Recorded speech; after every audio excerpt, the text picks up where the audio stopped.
Thank you so much Shekhar గారు. మీరు ఇంతకు ముందు నా చాలా వీడియోస్కి పాజిటివ్ కమెంట్స్ చేశారు, కాంప్లిమెంట్స్ ఇస్తూ ఉంటారు. ముందుగా దానికి ధన్యవాదాలండి. అయితే నేను చేసిన ఆ మాటే మంత్రం ఎవరినో ఉద్దేశించి చేశాను అని అనుకున్నారు. అయితే ఒకరిని ఉద్దేశించి కాదండి, మనం చుట్టూ ప్రపంచాన్ని చూస్తున్నప్పుడు, నలుగురితో కలుస్తున్నప్పుడు ఏవైనా ఎదురు పడితే ఇలాంటివి మనకు ఒక అవగాహన, ఒక ఆలోచన వస్తుంది. అయితే నాకు కూడా అలాంటి వాళ్ళు తారసపడ్డారండి. ఏంటంటే వాళ్ళు చెప్పింది మనం పూర్తిగా వినాలి, కానీ మనం చెప్పింది మాత్రం ఖచ్చితంగా కాదే కాదు అంటారు. నిజం ఉన్నా కూడా ఒప్పుకోవడానికి వాళ్ళ అహం అడ్డొస్తుందండి. అదే అహాన్ని పక్కన పెడితే, నిజాన్ని గ్రహిస్తే వాళ్ళ తప్పు మళ్ళీ చేయకుండా ఉంటారు కదా. కానీ దానికి వాళ్ళ మనసు అంగీకరించదు. అలాంటప్పుడు మూర్ఖంగా అనిపిస్తూ ఉంటుంది. అరే మన వాళ్లే కదా, చెప్తే బాగుండు అనిపిస్తుంది, కానీ వినరు కదా, ఏం చేస్తాము.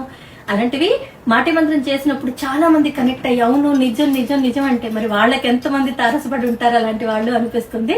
సో మాటే మంత్రం నచ్చుతున్నందుకు ప్రతి ఒక్కరికి, అంటే చూసి నచ్చే వాళ్ళకి మాత్రం మనస్ఫూర్తిగా కృతజ్ఞతలు చెప్తున్నాను. Thank you all so much.